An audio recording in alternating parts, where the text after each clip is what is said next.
Hi, I'm Dr. Mark Pitstick at soulproof.com, answering the most commonly asked questions about life, afterlife, and death.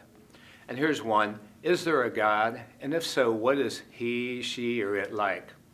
Well, first of all, the answer is yes, there is a God, but not the type that many of us were brought up with thinking about. Certainly, God is not a big guy in the sky who judges and smites and condemns. That might have been an image a couple thousand years ago in patriarchal societies, but it's just not the most accurate understanding of the divine. When I pray each day, I say, I use a number of names for the divine that help me understand all the facets of God.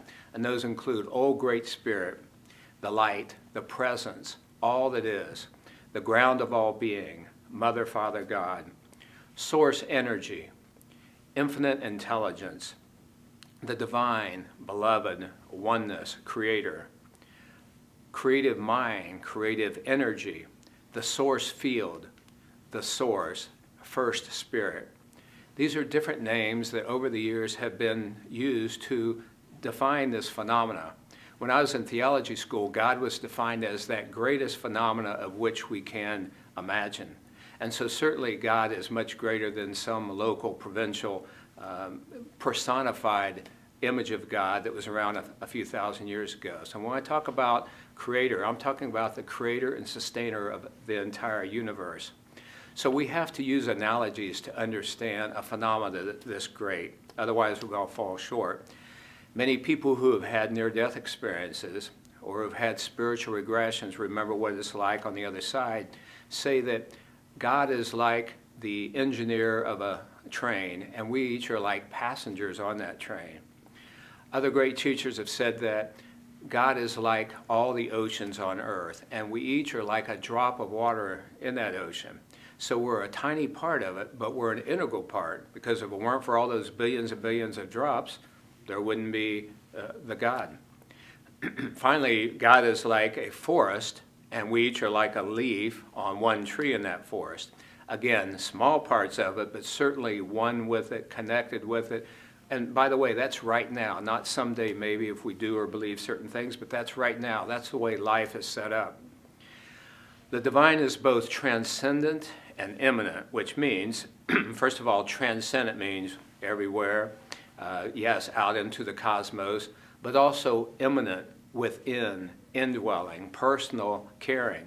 It's kind of mind-blowing to imagine that, for example, if you've seen Hubble spacecraft photos and you see the vastness of the known physical universe, and imagine that we're talking about the power and the intelligence that's behind all of that, and yet that power and intelligence is also intimately caring, knowing about each one of us.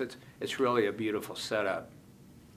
So hopefully knowing this will help you get close to God. Over the years, as I've counseled and worked with many people, they're turned off by archaic concepts of God. They just can't relate to that. But with this new way of looking at it, God is the embodiment, the repository of peace, intelligence, beauty, loving, and so on. That's an image that more of us can relate to, and then realize we have that relationship, we have guidance and assistance available. It doesn't have to be a religious thing, it can be a philosophy, just a kind of a personal relationship, a knowing of who you are and who it is that walks beside you always. So I recommend that you take some time to get quiet, whatever that works best for you. Meditation, walking in nature, for some people crocheting, gardening, but whatever helps you shut off the brain. The brain is this wonderful computer, but sometimes it thinks and analyzes too much and misses the big picture. So get quiet and think about these things, and be sure to visit my website, soulproof.com, for more information. Thank you.